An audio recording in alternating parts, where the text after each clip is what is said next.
तो प्रियंका मौर्य ब्लॉग में आप लोग का स्वागत है। आज आप लोग के लिए एक प्यारा से तुलसी माता का गीत है, तो आप लोग जरूर सुनिएगा।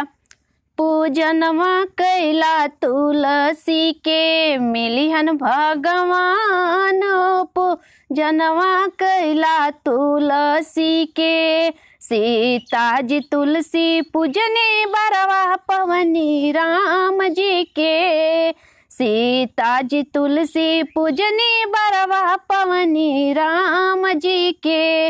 ओ नहु के मिल गईन, वो नहु के मिल गईन, अवध के राज हो पूजनवा कैला तुलसी के मिलिहन भगवान, हो पूजनवा कैला तुलसी के।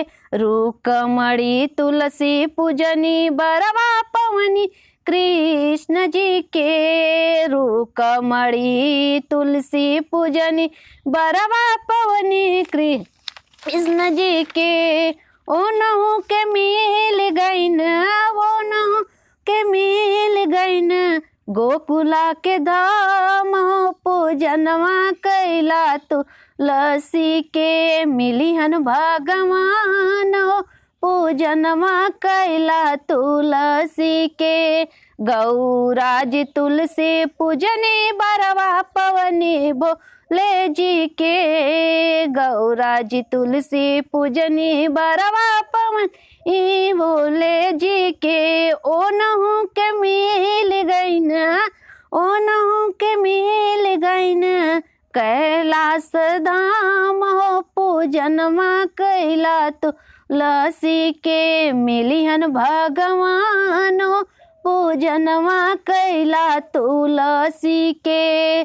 शारदा जी तुलसी पूजनी बरवा पवनी ब्रह्मा जी के। शारदा जी तुलसी पूजनी बरवा पवनी ब्रह्मा ज्ञानी के। ओ नहु के मिल गईन, ओ नहु के मिल गईन, ब्रह्मलोक राजो सुमरिनवा कैला तुलसी के मिलियन भगवान, नो पूजनवा कैला तुलसी के मिलियन भगवान, हो सुमिरन वा कैला तुलसी के।